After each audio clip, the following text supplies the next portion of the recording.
Bonjour à tous, j'espère que vous allez bien. Je suis ravi de vous retrouver aujourd'hui pour un nouveau podcast avec un sujet totalement différent. On va parler aujourd'hui d'investissement locatif et j'ai le plaisir de recevoir quelqu'un que je connais très bien parce qu'on a fait plusieurs voyages ensemble. Alors, on ne fait pas que voyager, on bosse aussi. Il s'agit d'Aurélien Ledéo, tu nous viens de Tours, le 37. Je pense que dans tes résultats, je te laisserai en parler, tu vas en parler, sinon ça va faire celui qui veut tout dire, mais que ce soit en transac ou en marketing de réseau, ce métier, tu ne le connais pas depuis 2 jours. Donc ça fait un moment que tu le fais, tu le maîtrises. Tu as une grosse équipe de quasi plus de 70 filleuls dans ton organisation. Et je te le disais pendant le repas, je te vois maintenant sur tous les réseaux sociaux. Donc tu gères l'exercice mieux que personne. Enfin, ils en jugeront ceux qui vont nous écouter. Donc bien évidemment, je vous invite à vous abonner, à partager le contenu, parce que ce contenu, on le fait pour vous, conseiller, ou pour vous, hackers, vendeurs, pour vous familiariser avec toutes les facettes du métier. Donc sur l'investissement locatif, Aurélien, tu m'as dit tout à l'heure que c'est quelque chose que tu maîtrisais. Avant ça, je vais te demander de te présenter rapidement pour ceux qui te connaissent. Et puis après, on pourra parler de ce grand sujet. Bah écoute, Lionel, déjà merci de l'invitation. C'est un grand plaisir de découvrir le siège et puis toutes les personnes qui au quotidien nous accompagnent. Moi, ça fait maintenant 9 ans que je fais ce beau métier de mandataire immobilier, depuis 4 ans au sein de ton réseau, BSK. Et donc, passionné par ce métier. Alors, j'ai pas la prétention de maîtriser le sujet d'investisseur, mais en tout cas, à titre personnel, j'ai investi il y a un petit moment. Donc, si je peux apporter ma Pierre petite l'édifice. expérience, avec grand plaisir. Et ça, donc, tu le fais à titre privé et dans le cadre de ton activité IMO, tu vends plutôt des produits d'investissement locatif ou un peu tout. Je connais pas bien Tours, en tout cas ce secteur-là, mais c'est quoi ton produit phare ou en tout cas c'est quoi que vous vendez en majorité? Bah, déjà, si tu connais pas bien Tours, c'est dommage pour toi parce que Ouais. c'est l'une des plus belles villes de France. Donc, non, Tout le monde me dit ça dans sa ville. c'est ça. Et toi, c'est Toulouse? Ouais, il y en a qu'un qui a pas osé me dire ça. Il habitait dans le Larzac, hein, et j'ai Ah ouais? senti qu'il voulait le dire, mais Ouais, après il s'est dit qu'il allait passer pour un menteur, donc il a pas sorti. le pauvre. Donc oui, moi, à titre perso, j'investis sous forme d'IS, de SCI, pardon, Yes. excuse-moi, sous forme de SCI. Et puis à côté de ça, eh bien, je suis souvent sollicité par des clients acquéreurs qui souhaitent que je les accompagne sur de l'investissement. Et puis, et aussi des vendeurs hein, qui me confient leurs biens pour que je puisse leur trouver un acquéreur. Et donc toi, tu as été investisseur avant de faire ce métier ou juste après? Est-ce que tu as attendu d'être dans ce métier pour commencer à investir ou tu as investi dès le départ? J'ai toujours eu la volonté d'avoir un parc immobilier, et donc du coup, j'ai jamais osé me lancer. Et le métier de mandataire m'a permis De te de franchir le familiariser. pas. Ouais. Ouais, c'est ça. Et c'est vrai que souvent, moi je pense, quand on dit ça aux acquéreurs qui arrivent, parce que pour nous maintenant c'est devenu un réflexe, Hmm. et d'ailleurs on va en parler, quoi regarder, comment faire, en tout cas comment faire pour essayer d'éviter les pièges, mais c'est quand tu connais pas, tu sais pas ce que vaut le bien, tu sais pas si tu achètes au bon endroit, parce qu'il y en a beaucoup qui confondent rentabilité et placement, parce que Hmm. moi c'est pareil, on est à Toulouse, tu vas dans des quartiers un peu chauds, tu peux avoir plus de rentabilité, Ouais. mais sur un bien qui ne prendra strictement jamais de valeur, voire même peut-être en perdre. Et donc c'est vrai que quand tu maîtrises ce métier, d'où le fait de passer par un professionnel de l'immobilier, mais et puis ça peut permettre de faire le pas, un premier achat sur un deuxième, un troisième, un quatrième, et ainsi de suite. Et c'est qu'on est sur un sujet en France de la retraite, quoi. On fait se dire nos vieux jours. Nous, on a de la chance, on est On encore est loin. jeune. Ouais. Ouais, c'est ça. Hmm. Nous, on rajeunit, mais il y en a certains qui se disent ça va arriver vite. Et quand ça arrive, eh ben, ce jour-là, c'est parfois trop tard si on n'y pense pas assez tôt. Hmm. Et c'est vrai que on rêve, je rêve d'une France propriétaire, hein, non pas pour l'intérêt juste de BSK ni des prêts immobiliers, mais parce que je crois vraiment que la retraite, on doit se la construire. Et, et on en a parlé en off. Il y a ceux qui ont fait confiance, et je ne jette pas la pierre, à des CGP qui vont leur vendre des Pinel ou autres. Et puis, place au déboire, parce que dans beaucoup de cas, il y a de gros soucis, sous prétexte de ne pas avoir d'impôts. Soit on achète bien dans l'investissement locatif ancien, et c'est le sujet dont on va traiter. Et là, on peut générer des revenus, prendre de la valeur. Hmm. Et puis après, il y a toujours le sujet fiscal. Mais ce sujet fiscal, je crois que de toute façon, on a beau le tordre dans tous les sens. Si on veut gagner de l'argent, il faut accepter aussi d'être un peu fiscalisé. C'est des fois un bon signe qu'on est en bonne santé. Donc celui-là, on va pas s'étendre dessus parce qu'on ne veut pas de problème avec. Puis on a la chance d'être en France, donc Eh il faut oui, quand même c'est ça, c'est participer à tout ça. ça. Hmm. C'est ça, quand on a besoin, on a quand même des ressources. Toi, ou quand tu as acheté, ou quand on te demande, etc., est-ce qu'il y a vraiment deux, trois choses? Alors, on pourrait parler de Tours, mais de n'importe où ailleurs. Quelques tips pour toi déjà, des Hmm. prérequis pour se dire, OK, ça peut être déjà sur le papier un bon investissement Hmm. locatif. Bah, avant tout, déjà, il faut savoir pourquoi tu investis. Mmh. Savoir si c'est, tu l'as justement dit, pour la retraite, parce qu'on à ce compte-là, c'est plutôt patrimonial, ou alors pour, dégager, de l'argent Mmh. et du coup, on parle de cash flow. Donc déjà, c'est savoir ton pourquoi. Pourquoi, je me Oui. lance dans l'investissement? Une fois que tu as ça, bah, j'ai envie de dire le premier investissement qu'il faut faire, c'est à côté de chez soi. Ouais. Parce que, du coup, tu maîtrises, les quartiers, tu sais là où il faut aller, ou pas aller.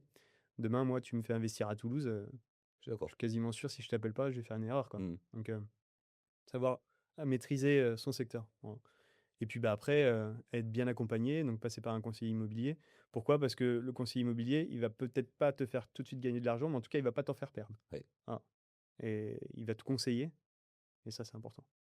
C'est vrai et là où tu as totalement raison, c'est quand je reviens sur tes points, le premier et ça dépend justement de l'objectif et de la personne, c'est est-ce que je fais un investissement patrimonial Mmh. ou est-ce que je fais un investissement qui va dégager du cash flow? Pour donner un gros exemple, est-ce que j'achète un bien, dans le 6e à Paris où je vais avoir 2 de rentabilité sur mes loyers? Ou est-ce que j'achète un bien dans une cité universitaire d'une ville, étudiante où je vais pouvoir aller chercher du 5, 6, 7, 8 points X? Bref, en tout Mmh. cas plus que.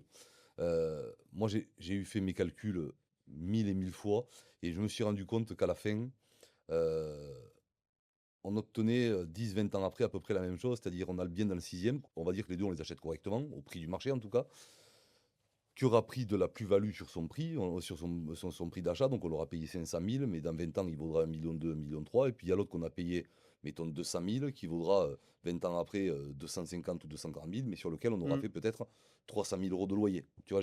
J'extrapole un peu dans les 2, mais c'est vrai que le cas d'usage est très différent. C'est-à-dire il y a celui qui fait du patrimonial parce qu'il a peut-être déjà une assise financière et il n'a pas Ouais. besoin de complément de revenus et donc il fait ça juste pour, heu, faire de l'investissement de qualité, prime, dans des endroits stratégiques où il sait, un peu comme de l'or, je ne perdrai pas de valeur et j'aurai un peu de rendement une fois que j'aurai fait, parce qu'après il y a le quid du levier, donc de du crédit et puis il y a l'autre et je pense qu'on a beaucoup de gens dans ce cas-là qui cherchent. Alors, il y a eu la grande mode des réseaux sociaux, on en parlait tout à l'heure, Ouais. où on a des pseudos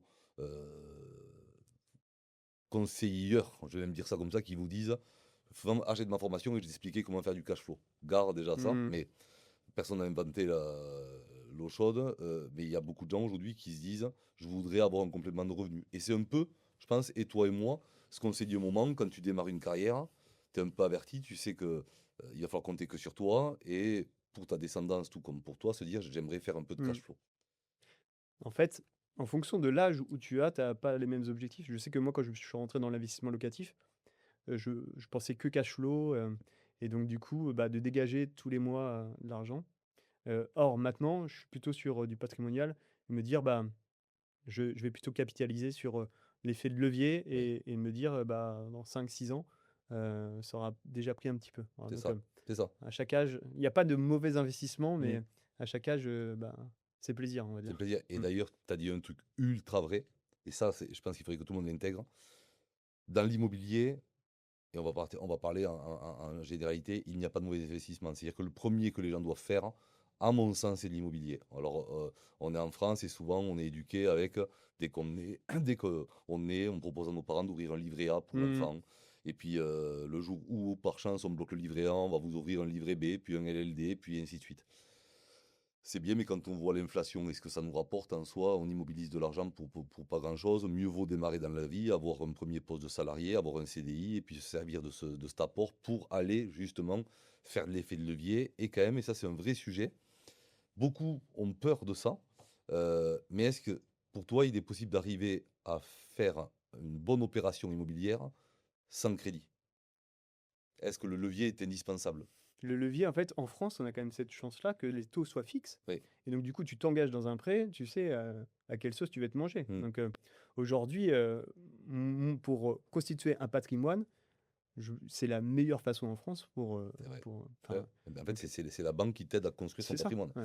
Mais il faut que beaucoup de gens s'enlèvent de la tête juste l'effet taux. Parce que beaucoup de personnes, j'entends autour de moi, c'est les taux sont élevés. Mmh, 3,5%. Bon, ouais, moi je vois mon père, il a acheté à bien 18% sûr. et il achetait quand même. Et ça l'a pas empêché de faire x4 sur Mmh, son achat immobilier de l'époque. 3% pour moi, c'est cadeau pour que tu construises ton patrimoine. Mais encore faut-il acheter correctement. Tu vois, et donc on en revient à ça. Tu vois, tout comme moi, mettons, dans un bien immobilier, je me dis toujours étage calme, lumineux.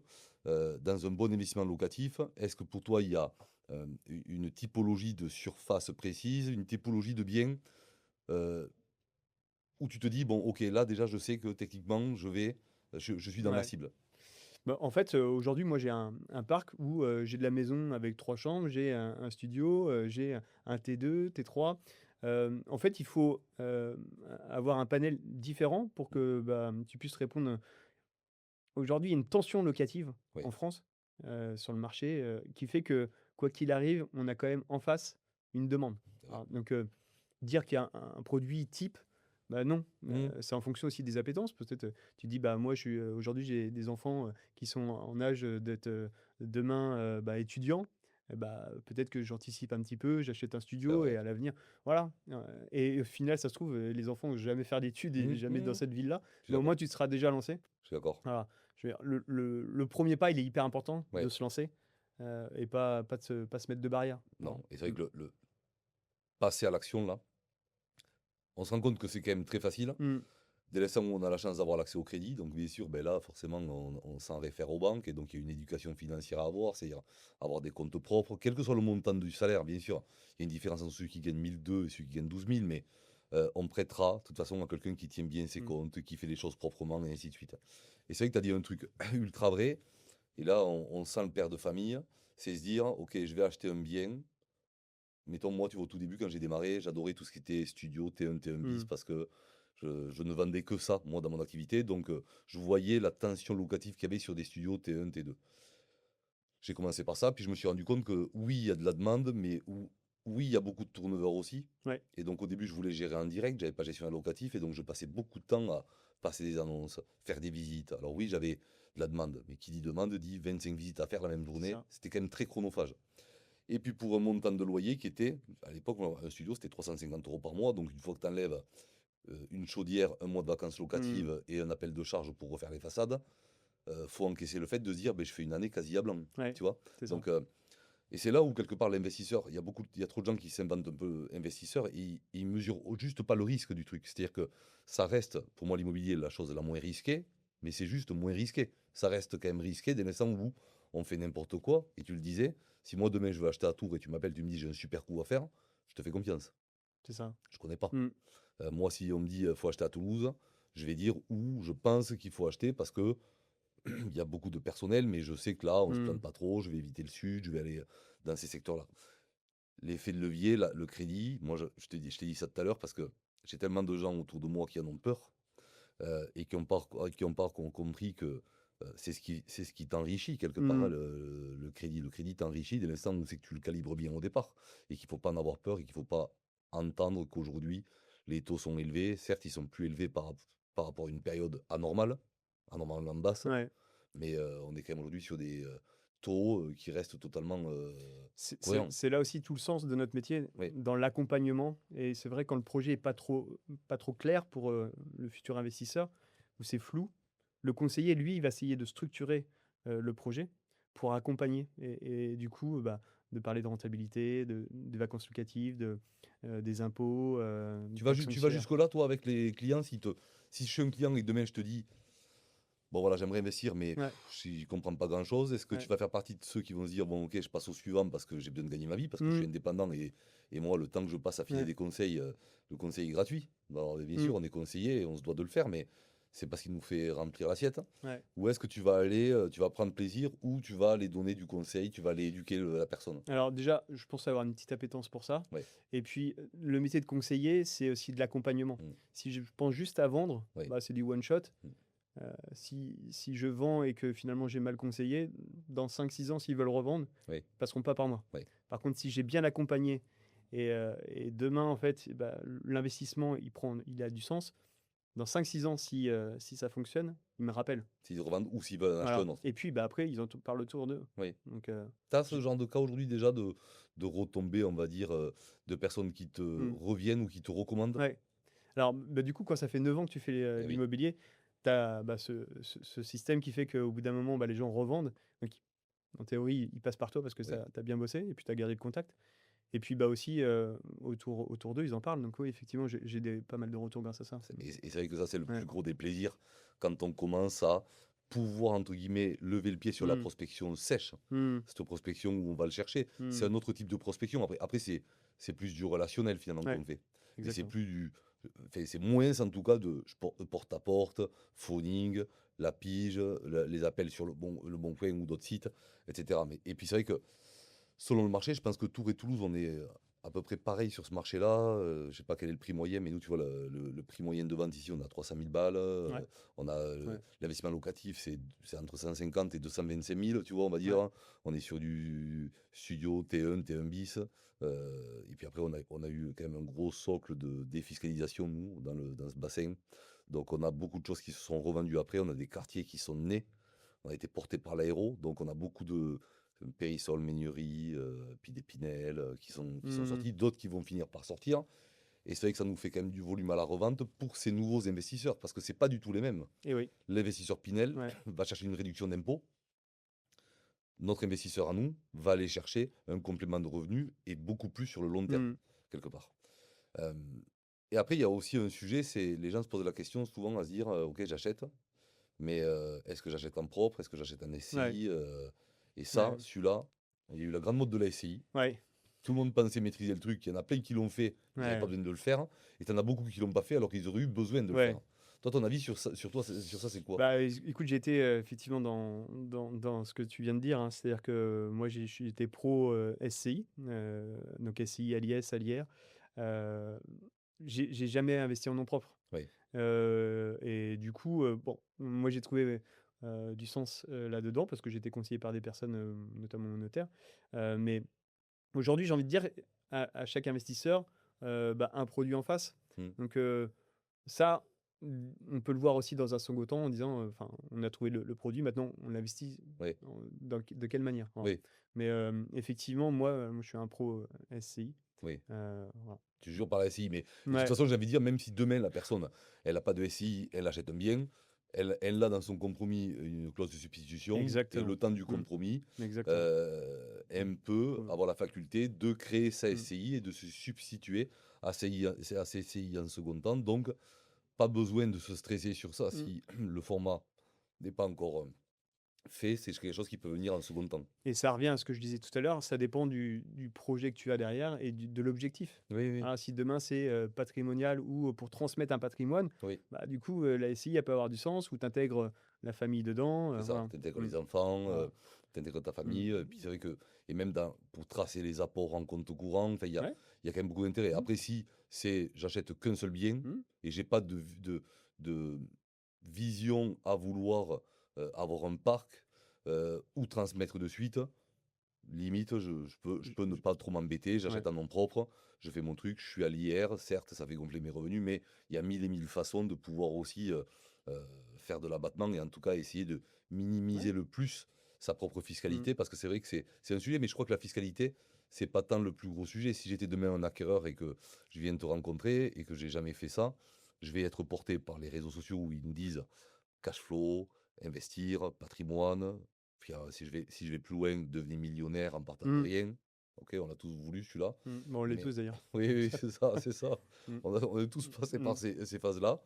Mais en fait, la première chose, c'est vraiment, je pense, là où je suis totalement d'accord avec toi, c'est savoir où, déjà, donc proche de chez soi. On maîtrise. Et puis si on veut se le gérer en direct, on n'est pas loin. Faut être polyvalent sur ses premiers achats d'ailleurs.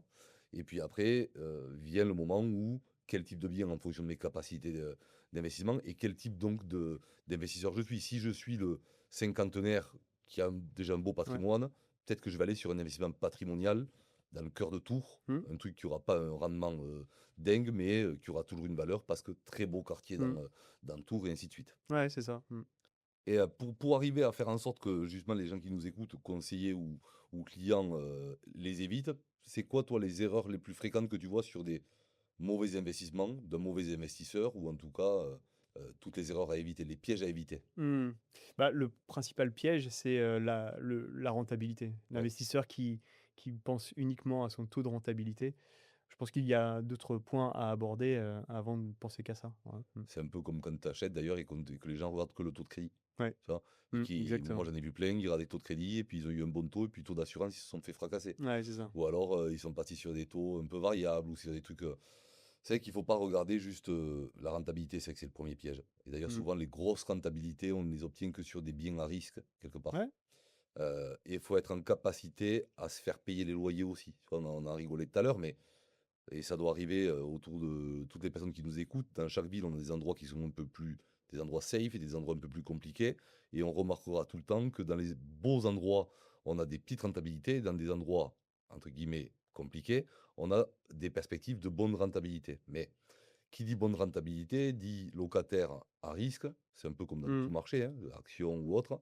Et dans un bon secteur, on aura peut-être que 1, 2, 3%, mais on pourra exiger de la qualité au niveau de ces dossiers locataires. Et franchement, on en revient, et je pense qu'on en est au même stade, à vouloir dormir sur ses deux Ouais. oreilles et se dire je préfère un 3 points avec quelqu'un où je sais que ça va payer que d'aller chercher un 7, 8 points parce que je fais payer une partie par les aides, une partie par la personne, et puis je m'assois sur une partie des charges, et puis j'ai toujours du retard sur les loyers.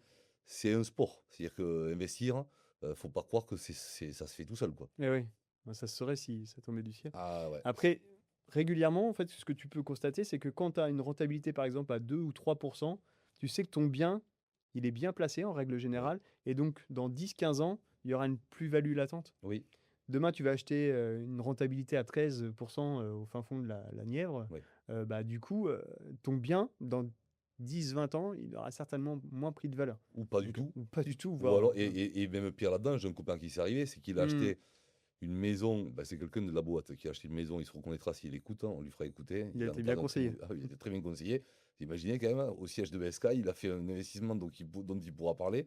Il est allé acheter une maison dans une ville à 80 km de chez nous, où on lui a promis monts et merveilles. Donc un achat, le prix de la maison, c'est moins cher que les matériaux. Donc déjà, il faut se poser la question, et il n'y avait pas foule pour l'acheter. Il y avait un locataire en place. Euh, 3 mois après, quand il est revenu, les gens étaient partis, il avait volé tous les tubes de cuivre, il avait désossé la maison. Donc, X mois de travaux, à ses frais, et puis derrière, il a fallu retrouver un locataire. Mais en fait, on se rend compte que là aussi qu'il y a de la grosse rentabilité, il y a souvent peu de demandes aussi. Hmm. Donc, ou alors la seule demande qu'on a, c'est des gens qui sont ou peu solvables. Alors, il faut que tout le monde trouve un toit, et on est d'accord, mais quand on est investisseur, il faut être aussi dans son propre intérêt et se dire, on a des crédits.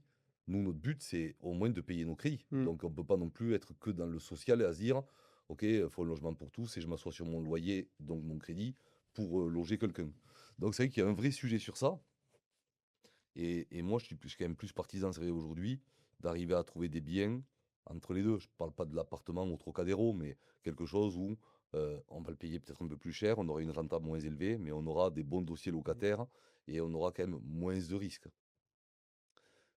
Tu vois, on parle de ça, mais est-ce que d'ailleurs, si tu devais faire un investissement locatif en appartement, tu as des typologies d'immeubles bien précises? Est-ce que tu as des red flags, des trucs où tu te dis, j'y vais pas, non pas pour le bien, mais pour la copro ou dans un secteur équivalent. Est-ce que tu as aussi d'autres trucs où tu pourrais te dire, bah, là plutôt que là, parce que je sais Hmm. que là, c'est porteur de frais ou porteur de problématiques, etc. C'est vrai qu'aujourd'hui, la résidence des années 70, qui a un peu vieilli, tu sais qu'à terme, avec les nouvelles normes de DPE, Oui, tu vas être amené à faire des l'isolation par extérieur, des gros appels de fonds, de charges. Donc, être vigilant sur le fait de regarder dans la résidence si bah, il n'y a pas plusieurs lots à vendre. S'il y en a une cargaison à vendre, c'est qu'il y a un sujet. Donc, ça se trouve, il y a des choses qui vont être votées dans les prochaines AG de copro et il faut être vigilant là-dessus. où on est opportuniste à ce moment-là et on se dit, Ouais, ben, on va ouais. l'acheter, mais Mmh. au détriment de la personne qui le vend, parce qu'elle le vend pour les mêmes raisons. Elle le vend parce qu'elle sait que dans les 3 ans, elle va avoir peut-être 20 ou 25 000 euros d'appel de charges exceptionnels pour façade, l'isolation, les menuiseries, l'ascenseur, etc. Et auquel cas, il faut le prendre en compte dans son acquisition. Ouais. Ou alors, on part sur des choses plus récentes où on a moins de problématiques, mais un bien aussi, il vit dans le temps. Et donc, il y a ça que beaucoup oublient, moi je le vois. S'ils achètent un bien, ok, la résidence elle est propre, etc. Mais si on veut qu'un garde de la valeur, il ne faut pas non plus toujours voter non aux AG. Ouais. Il faut aussi, comme une maison dans laquelle on vit, faire des travaux d'amélioration, et ça, c'est porteur de frais. Il y en a beaucoup ils le projettent même pas dans un on va pas faire un BP pour ça, mais quand on achète un bien, il faut qu'on ait une vision sur, quelques années et se dire: «OK, il y aura, comme dans n'importe quelle chose, de l'entretien à avoir et donc peut-être qu'un jour on va m'appeler 3 000 € sur, 6 mois parce qu'il y a des facettes à faire et est-ce que je vais être en capacité d'acheter?» C'est ça. Et effectivement, quand tu découvres le projet avec ton investisseur, faut toujours garder en tête si demain il y a quelque chose qui ne va pas, est-ce qu'il est en capacité de pouvoir répondre à ça. C'est Donc, vrai. tout n'est pas toujours très fluide, hein. Il faut aussi se dire qu'à un moment donné, je peux avoir une vacance locative ou avoir des gros appels de charges. Mais est-ce que je me mets pas dans le rouge demain? Voilà. Mais Donc, est-ce que je suis en être, capacité de payer? être vigilant par rapport à ça. C'est vrai, c'est Ouais. vrai. Beh, c'est la raison pour laquelle il y en a beaucoup qui vendent aujourd'hui. Mm. C'est-à-dire que ceux qui promettaient à l'époque d'acheter à 110, c'est-à-dire j'emprunte le bien plus les frais de notaire, j'ai 0 trésorerie et Mm. puis, je fais du cash flow ou en tout cas j'équilibre, mais qui se retrouvent 6 mois après avec, un départ de locataire ou un cumulus à changer parce que Dieu sait que ça arrive ou des façades, un ascenseur et cetera, Mm. faut pouvoir le sortir. On a vendu du rêve pendant quelques, Ouais, quelques années là, en disant qu'on allait être rentier au bout de 3 appartements. c'est vrai. Bon, la réalité, c'est qu'au On bout ne d'un l'est pas. moment, on ne l'est pas, quoi. Non, Ou alors, non. ouais, enfin, Ben toi, tu as quand même pas mal d'IMO. Est-ce que tu te considères rentier aujourd'hui? non. Non. Tu es rentier à partir du moment où déjà tu as remboursé ton prêt Oui, et que les loyers rentrent. Mais derrière ça, il y a quand même du travail. bien sûr. Le rentier, c'est celui qui encaisse et qui il n'y a pas de travail en face. Oui, oui, c'est Voilà. ça, c'est ça. Donc, mais quand tu gères un parc locatif, bah, tu dois gérer des travaux, tu dois gérer les entrées et les sorties des locataires. C'est vrai. Voilà. Donc, C'est vrai. mmh, Non, mais c'est un vrai c'est sujet et on se fait une fausse idée. C'est vrai que quand on est juste sur un petit tableau Excel, on se dit, OK, j'achète un bien, 100 000, je loue 500 € par mmh, mois. Bon, là, je grossis vraiment les traits, mais j'enlève mes charges, mes impôts. Faut pas oublier la fiscalité, hein, ça rentre dans les impôts, etc. Et au plus on en a, au plus on monte dans les tranches, et au plus on monte dans les tranches, au moins il reste à vivre. Euh, mais on pense toujours que, OK, deux, trois appartements, et on est rentier. Alors après, encore une fois, tout dépend de ce qu'on appelle être rentier. Est-ce que moi, avec 1 000 € par mois, oui. je me Ouais. considère rentier? Est-ce qu'il me faut plus en reste à vivre? Et je crois que le meilleur moyen quand même de mettre le pied à l'étrier, c'est d'y aller en se disant, comme pour tout, un projet pro, etc., je commence par quelque chose sans espérer non plus que ça change drastiquement Mmh, ma vie. Mais au moins, je travaille pour le futur. Parce que moi, je vois, on est dans une génération où les jeunes aujourd'hui, ils rêvent, et tant mieux, parce que moi, c'était pas mon cas, mais ils rêvent de voyage, de liberté, etc., etc. Sauf que on a le même âge, 42, 43 ans, on se rend compte que les 20 dernières années sont passées ultra vite, et que donc les 20 prochaines vont passer ouais. tout aussi vite. Mmh, Et on aura moins la pêche qu'il y a 20 ans et qu'aujourd'hui. Et est-ce qu'on sera en capacité de pouvoir toujours générer les revenus ouais. avec nos activités professionnelles? Mmh, Et je crois qu'au plus on s'y prend tôt, au plus ça peut permettre aux gens de respirer. mmh, En fait, c'est presque tout ça, à fait. l'investissement immobilier. Ouais, tout à fait. C'est de respirer, c'est de se dire, et puis le petit jeune qui achète aujourd'hui à 25 ans, même un studio, euh, 5-6 ans après, il aura amorti, il va pouvoir revendre pour passer sur un T2, T3, T4, puis une petite maison, et puis ainsi de suite. Donc c'est vrai que même s'il passe pas par nous, même si on préfère Oui. qu'il Mmh. passe par nous, tu vois, à choisir. Mais c'est vrai que le réflexe de faire ça, c'est quand même un bon réflexe. D'attendre le bon moment, en fait, Il arrive jamais. il n'y arrive jamais. Non. C'est comme demain, tu le bon moment pour être père ou mère, Oui, non, en oui, fait, oui, oui, oui. à un moment, faut se lancer. Tant qu'on ne met pas un coup de pression sur ça. C'est ça, c'est ça. Alors, pour ce qui est des enfants, on vous mettra toujours un coup de Mmh. pression. Pour acheter un bien, personne ne viendra vous le C'est mettre. un bon investissement aussi. Oui, Ouais. et ah, c'est le meilleur. Mmh. C'est pas le plus rentable financier, mais c'est celui qui te Mmh. permet d'avoir quand même pas mal Mmh. d'objectifs et de les tenir. Mais c'est vrai que tu vois, je pense, un super sujet parce qu'on parle d'achat immobilier, de résidence principale. Moi, j'ai acheté ma résidence principale il y a à peine 4 ans. Ouais, 5 ans, parce que je suis en train de la Mmh. revendre. Et mon premier bien immobilier, j'ai acheté 10 ans avant. Et je me disais tout le temps, euh, je commence par de l'investissement locatif, donc OK. je restais locataire à côté. Et ça me permettait de me sentir déjà libre parce que franchement, locataire, on est libre quand même. Ouais. Ouais. Il y a un côté quand même, Ouais. j'ai eu un trou dans mon plafond, j'ai appelé l'agence, j'ai gueulé un coup, j'ai dit: «Si vous le faites pas, je paie pas mon loyer». Mmh. Ça a été réparé, direct. Quand on est propriétaire de sa résidence principale, on se gèle un peu quand même notre investissement locatif. Ouais. Parce que je veux dire, taxes foncières, l'eau, les legs, on se fait toujours un peu plaisir, donc on voit pas trop la rentabilité là-dedans, même si le meilleur invest, c'est aussi la résidence principale, vu qu'on n'a pas de fiscalité dessus. Exactement, ouais. Tu vois, donc c'est un peu à tout voir comme ça. Il y a une école, hein, comme ça, enfin, pendant quelques années, là, Robert Kiyosaki, qui a Oui, sorti le livre, Père riche, père pauvre, où tu avais tous les investisseurs qui disaient: «Il faut être, d'abord, locataire et tu investis, c'est ça. et après tu deviens propriétaire de ta résidence principale». Voilà, C'est une autre école. C'est une ouais, c'est école. notre école. Tu vois, Ouais. toi, tu as ce cursus-là, Oui, finalement. oui, oui. Moi, dans l'autre sens, j'ai été propriétaire, enfin, je me suis lancé, pour, devenir Propriétaire. propriétaire de ma résidence principale à 25 ans et C'est du super coup, tôt. ouais, aujourd'hui, Tu l'as je fait. le suis. Oui, oui, oui, Mmh, oui, oui. et ça m'a pas empêché quand même De de pouvoir faire voilà. des acquisitions. Ce qui est important, en fait, c'est de regarder aussi, bah, ton reste à vivre Oui, et c'est donc ça. du coup, ta capacité après à pouvoir, enchaîner C'est ça. les investissements. Mais et tu vois, tu parlais de ce livre. Moi, Mmh. ce livre, je l'ai lu et je l'ai trouvé plein de bonne morale, etc. Oui, Alors, on y trouve tous un truc oui, dedans, mais ouais. c'est vrai qu'il y avait vraiment quand même Mmh. les bonnes bases, je trouve, de la bonne gestion quoi, Oui. de vie. Mais c'est vrai qu'aujourd'hui, il y a quand même beaucoup d'investisseurs qui se disent, bon, qui veulent être un peu nomades, donc un peu libres. On a la chance d'avoir d'ailleurs roulé sur ça, parce qu'on a eu, je pense que tu l'as eu, toute cette épopée de gens qui sont venus, surtout dans les taux très très bas, d'investir à tout prix. Mmh. Bon, il y en a qui se sont fait mal, il y en a qui ont réussi leur coup. euh, mais je pense que le temps nous a appris à revenir sur des choses beaucoup plus euh, fortes et des Mmh. fondamentaux solides, de bien étudier ces projets-là euh, et de ne pas se lancer non plus n'importe comment en allant sur un site de petites annonces Mmh. immobilières, parce que franchement, c'est quand même la jungle. J'ai sauvé la peau de quelques investisseurs comme ça parce que en fait, ils calculaient leur rentabilité avec, de la location courte durée en disant: «Bah, voilà, demain, je vais louer, 20 nuits, à 70 €, j'aurai une rentabilité, Oui, ainsi», voilà. Est-ce que déjà, tes 20 nuits, lissées sur une année, tu vas pouvoir le faire? Est-ce que demain, tu as des vacances locatives pendant un mois et demi, comment ça se passe? Voilà, donc il faut toujours faire ces calculs de rentabilité, aussi avec, bah, le pire scénario oui, et oui. Et le voilà. pire scénario, Mmh. d'ailleurs, tu vois, il y a eu trop ce mode du Airbnb. Ouais, mmh, Moi, je l'ai vécu sur la côte basque, ils l'ont arrêté. mmh, Tous ceux qui avaient acheté, donc c'était pas des biens immobiliers, ils achetaient carrément des entreprises. Ça, c'était devenu une ouais, c'est entreprise ça. leur truc. Ouais, voilà, ouais, Ils ont donc pas été très très regardants sur les prix d'acquisition parce qu'ils savaient qu'ils faisaient du 20 points. mmh, Sauf que le jour où ils l'ont interdit et qu'ils ont dû repartir sur la c'est location ça. classique, Mmh, ils sont passés sur du moins 1 point quoi, ouais, de rentabilité. Et donc c'est vrai qu'il faut toujours partir sur le meilleur scénario. Et je crois que dans tous ces trucs d'Airbnb, ouais, il y a un truc à aller chercher, mais encore une fois, c'est de la diversité. Si tu as 5-6 biens, tu peux te permettre d'en mettre un en Airbnb, mais pas mettre tous c'est ces œufs ça. dans le même Mmh, panier. Tu exactement. vois, t'en prends un Mmh, et tu te dis, bon, celui-ci, ça fait 10 ans que je l'ai mmh, amorti, je me tente de faire, je l'ai fait moi sur un, quelques nuits, mais encore une fois, ce que les gens oublient là-dedans, c'est que, un, je peux le gérer, mais quand on aura fait 12 fois le ménage dans le mois, entre deux locataires parce qu'on ne veut pas payer une mmh, conciergerie, euh, on va avoir les boules, on va finir par le filer une conciergerie qui va prendre 20 points, puis les annonces immobilières qui mmh. coûtent un bras.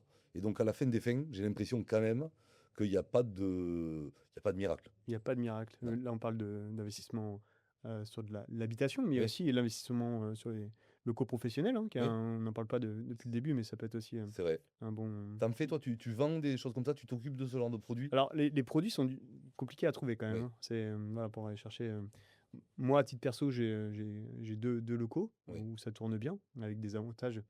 Mais aussi quand tu as une vacance locative, elle peut être un peu plus longue. c'est vrai. Voilà, Mais quand ça loue plus longtemps, ça ouais, s'engage. ça lui plus longtemps, Ouais, ouais. Et puis tu as aussi, l'avantage de ne pas payer la taxe foncière si c'est c'est bien ça. bien rédigé dans ton bail, donc La voilà. taxe foncière, tu peux leur Mmh. répercuter les travaux, les... Ça va dans le sens, de ce que tu disais tout à l'heure. Je pense que dans une constitution de patrimoine, il faut avoir de tout. différentes choses, de tout un peu de tout. Oui, Ouais, c'est vrai. Et et pas tout mettre. pas tout mettre dans, Mmh. pas que du studio, pas que du Airbnb, pas que du tertiaire, pas Mmh. que du...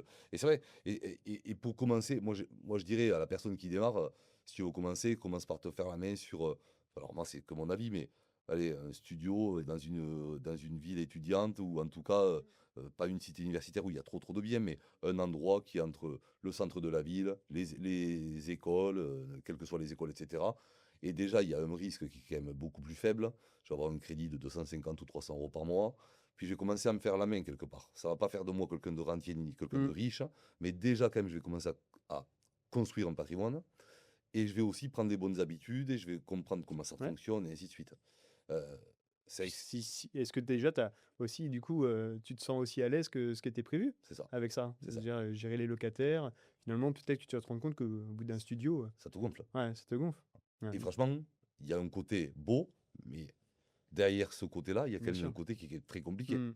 La Mmh. gestion, c'est de la gestion de l'humain et donc tu as des gens sympas, puis tu as des gens moi j'ai fini par, filer à un pote à moi qui fait de la gestion locative parce que je me rendais compte que j'étais proche des locataires et donc je leur collais pas Ouais, les augmentations de loyer. ouais. Tu vois, j'étais parti du principe de me dire: «Bon écoute, je préfère que avoir un locataire sympa et pas l'augmenter et tout», sauf qu'il me restait 10 ans dans l'appartement et qu'à la fin, quand je regardais ce que j'avais perdu, Mmh. pour autant, il me remerciait pas à la fin. Il me faisait son congé, d'1 mois en zone tendue et on n'entendait plus Ouais. parler. Donc c'est que des fois, il faut se dire, les petites économies, le pas cher coûte cher et donc des fois, il faut bien cadrer la chose. Et le fait de passer par un pro, tu peux amener un gestionnaire locatif qui va pouvoir Bien sûr. s'occuper de lui, Ouais. des frais qui sont déductibles en plus Mmh. des impôts. Donc, je crois que dans un invest, il y a tout à cadrer. Il y a ceux qui nous écoutent et qui l'ont déjà fait et qui vont peut-être changer d'avis. Mmh. Parce que toi, le premier, tu as commencé par un truc et Oui. 10 ans après, tu vois plus les choses de la même façon. Ouais. Euh, et puis, il y a ceux qui n'ont jamais démarré, qui voudraient démarrer. Et j'en connais beaucoup qui me disent, quand je parle avec eux, putain, j'aimerais bien faire un achat. Et des gens, Mmh. des fois, quand je dis très instruits, c'est des gens qui sont très posés, qui ont déjà de financement, ils sont solvables, ils ont tout ce qu'il faut, mais qui n'ont pas passé le cap. Ouais. Ils ont pas franchi le pas, quoi. Et pour nous, ça nous semble Mmh. aujourd'hui très simple d'investir dans l'immobilier. Ouais. Tu vois, mais c'est vrai que je comprends que pour quelqu'un qui ne l'ait jamais fait, Mmh. ça puisse être compliqué. Donc, dans des moments comme ça, vaut mieux qu'il se rapproche d'un conseiller immobilier, Exactement. que tu lui, toi, ou voilà, démontrer ce qui peut se passer, ce qui peut se faire, etc. Et de se lancer. De rassurer sur le projet, effectivement. Ouais, Mmh. ouais, tout à Mmh. fait. Mais non, non, mais moi, je suis convaincu, en tout cas, plus que jamais, Mmh. que. D'ailleurs, c'est pour ça que je m'étais lancé dans ce métier à l'époque, mais l'immobilier, c'est le premier truc que les gens devraient faire. Bah oui. Mais En France, on est très, très ancré, ouais. hein, Non, normalement, on dans l'a, la ça. pierre. Mmh. Oui, c'est ça, c'est ça. Voilà. Et, Mmh. et d'où le fait que les anciens, tu vois, on parlait de crédit tout à l'heure. Moi, j'ai une famille où le crédit, ils n'aiment pas ça. Et donc, Mmh. quand j'ai commencé à faire mon premier bien, j'avais un crédit, j'ai pris un crédit. Et c'est vrai que dur parce que tu as l'impression de toute façon qu'il ne t'appartient jamais. Il Ouais. t'appartient que le jour où tu l'as vraiment remboursé. Et puis, tu as toujours peur que le locataire, il te paie pas, que le ci, que le là. Mmh. Et ça arrive. Malheureusement, ça arrive. Donc, il faut quand même être vigilant avec ça. Ça arrive, mais c'est pas non plus, Tout le temps. tout le temps, voilà. Non, non. Mais il faut dépasser ses peurs et puis, se lancer. Oui, Heu, c'est ça. Je mmh. crois que le maître mot, c'est comme dans nos Mmh. métiers, faut se lancer à un moment, C'est ça, hein. tester le truc et y aller. Donc si on récap, finalement, prendre, passer par un conseiller qui s'y connaît, c'est quand même déjà peut-être pas gagner beaucoup d'argent, mais être sûr de ne pas en perdre. Mmh. Euh, Acheter près de chez soi, c'est le meilleur moyen, en tout cas au Ouais. démarrage, d'y aller. Et par la suite, on peut se permettre de diversifier. On commence par un petit logement et puis on peut diversifier sur d'autres typologies de logements, que ce soit du tertiaire, de l'appartement, de la maison, et ainsi de suite. Et puis après vient le sujet du format dans lequel tu l'achètes, SCI ou en nom propre. Mmh. Chose qu'ils peuvent discuter d'ailleurs avec leur notaire. Bien sûr. Le notaire est là pour ça aussi, Mmh. pour vous renseigner sur ça. Mais c'est toujours mieux d'avoir plusieurs avis. On peut avoir le notaire, un avocat, son conseiller immobilier. Et puis avec tout ça, chacun fait sa propre sauce finalement et ses propres choix. Et encore une fois, chaque bien doit répondre à une demande bien précise. Et donc il n'y a pas de bien Idéal. idéal tout Mmh. à fait. Mais j'ai entendu dire, et c'est vrai ça, que Tours et ces coins-là étaient des bons coins d'investissement s'il y arrive un bon équilibre entre le prix d'immobilier et la demande Oui. locative. Ouais, c'est vrai qu'aujourd'hui, Tours, on est à quelques, quelques heures de Paris, avec, une ville étudiante, un prix de l'immobilier, abordable, à 3 000 € du mètre carré, donc en centre-ville, tu peux rapidement trouver un 3 000 studio. euros sur du centre-ville, tu peux trouver. Ouais, 3 500, ouais. Mmh. Mmh. Donc, on va dire qu'un 25 mètres carrés, grosso modo, 120, 130 000, tu peux Ouais, avoir quelque chose de très ouais. bien qui va se louer quoi, l'un dans l'autre. Là, par exemple, j'ai même une collègue là qui a vendu un petit appartement, 16 m², 85 000 €, tu vois? Propre, ouais, et puis c'est loué 650 € en meublé. Mmh. Oui, donc ça Et techniquement, c'est techniquement le produit qu'on dit, le ouais, premier que je devrais ouais, acheter, ouais. ça serait un appartement Mmh. comme ça. Ouais, c'est vrai. Parce que tu auras la demande. Je me lance, Oui, le studio comme tu l'as dit, c'est tu peux te faire la main là-dessus, c'est vrai, puis après step by step, c'est ça. ouais. Et puis c'est vrai que les gens aujourd'hui ont de l'appétence sur un point qu'on a oublié d'ailleurs, je pense, mais moi j'étais pas, éducativement parlant, on était très pratico-pratique. Donc acheter un appartement, tu le fous en loc, il y a de la gouttelette au plafond, une eau dégueulasse au sol, emballer c'est pesé, on est convaincu, on n'est pas des marchands de sommeil, mais on est convaincu qu'il y aura de la demande. Sauf qu'aujourd'hui, on peut gagner beaucoup plus d'argent, on peut avoir des meilleurs locataires si on soigne bien ses logements. Et dans un studio, j'imagine Mmh. euh, une personne de 25-30 ans qui veut faire son premier achat. Ils sont dans un monde des réseaux sociaux, la déco, tout ça, ils sont à l'aise un peu avec tout ça. Mais s'amuser sur 20 mètres carrés à faire soi-même, Ouais, Ikea ou ailleurs, un joli truc qu'on peut faire à meubler d'ailleurs. euh, et louer un joli produit. Et là, c'est vrai qu'il y a une très grosse différence d'appétence ouais, entre le studio qui est joliment fait, et ça a coûté quoi, 1500 € de faire oui, quelque chose de c'est ça. super Mmh. sympa, et le studio brut de décoffrage fait par Mmh. quelqu'un qui vit à 500 kilomètres. Le locataire, il est pour vous, et au lieu de louer 500, on va louer 600. Mmh. Donc il y a quand même des leviers qui sont pas négligeables. C'est-à-dire, Ouais, je loue un endroit, mais je loue pas n'importe quoi, et à petit frais, je peux faire un truc bien sûr. super sympa. Donc je crois qu'on a trouvé le bien idéal. T'en auras pas assez pour tout le monde, Ah, mais on a ce qu'il faut. voilà On ce a ce qu'il qu'il faut faut. autour. Mmh. Ok. Je crois qu'on a bien parlé de ce sujet. Moi, j'ai apprécié en parler avec toi, Aurélien, parce que de toute façon, tu maîtrises ton sujet à fond. Si des gens veulent faire ce métier ou acheter ou vendre du côté de Tours ou Ouais. dans toute son agglomération, parce que c'est une très grosse équipe, je sais, mais je pense qu'ils peuvent te contacter Bah, merci Lionel, ouais. avec grand, grand plaisir. Moi, encore une fois, j'étais ravi de pouvoir échanger ça. N'hésitez pas à le partager un maximum. Ça pourra certainement instruire, en tout cas, apprendre de belles choses sur l'investissement locatif. Et puis, Aurélien sera là pour vous aider si vous êtes sur Tours ou ailleurs pour ce métier ou pour investir dans l'immobilier. Avec grand plaisir. Et puis, je vous dis à très, très bientôt. À bientôt.